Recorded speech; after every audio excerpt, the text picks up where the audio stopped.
বিরোধী দলের শর্তে অনিশ্চয়তায় ফেব্রুয়ারি নির্বাচন। বিস্তারিত দেখুন আবু নুসাইবার প্রতিবেদনে। আগামী ফেব্রুয়ারিতে জাতীয় নির্বাচন আয়োজন নিয়ে রাজনৈতিক অস্থিরতা বাড়ছে। নির্বাচন পদ্ধতি নিয়ে দলগুলোর অবস্থান ভিন্ন হওয়ায় সংকট আরও জটিল হচ্ছে। বিশেষ করে বিরোধী দলগুলো শর্ত সাপেক্ষ অবস্থান তুলে ধরায় ভোটের ভবিষ্যৎ অনিশ্চিত হয়ে উঠেছে। গণ অভ্যুত্থানের 1 বছর পর নির্বাচন কমিশন রোডম্যাপ ঘোষণা করলেও জুলাই সনদের বাস্তবায়ন ঘিরে বড় ধরনের মতপার্থক্য রয়ে গেছে। বিএনপি ও জামাত চাইছে সনদ সংসদের মাধ্যমে বাস্তবায়ন হোক। অন্যদিকে কিছু দল সরাসরি গণভোটের পক্ষে, আর জাতীয় নাগরিক পার্টি চাইছে সংবিধান সংস্কারের জন্য আলাদা গণপরিষদ নির্বাচন। প্রধান উপদেষ্টার সঙ্গে সাম্প্রতিক বৈঠকেও দলগুলোর মধ্যে তীব্র মতবিরোধ দেখা দিয়েছে। বিএনপি উপদেষ্টা আব্দুস সালাম বলেন, নির্বাচিত সরকার এলে সংকটের সমাধান সহজ হবে। এখন কোনো কিছু স্থায়ী নয়, নির্বাচন শেষে বিষয়গুলো বাস্তবায়ন সম্ভব। জামায়াতের ঢাকা মহানগর উত্তরের আমির মোহাম্মদ সেলিম উদ্দিন বলেন, গণভোট বা সনদের সিদ্ধান্ত পরবর্তী সরকার কতটা মানবে তার নিশ্চয়তা কোথায়? অতীতে কোনো রেফারেন্স নেই।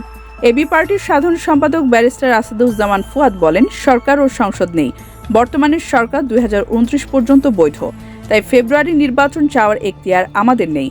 গণ অভ্যুত্থানের ম্যান্ডেটকেই সর্বোচ্চ গুরুত্ব দিতে হবে। পিআর পদ্ধতির পক্ষে মতামত প্রকাশ করেছেন বিশেষজ্ঞরা। ইসলামী আন্দোলন বাংলাদেশের মুখপাত্র গাজী আতাউর রহমান বলেন, পিআর ব্যবস্থার মাধ্যমে জনগণের প্রকৃত মতামত প্রতিফলিত হবে।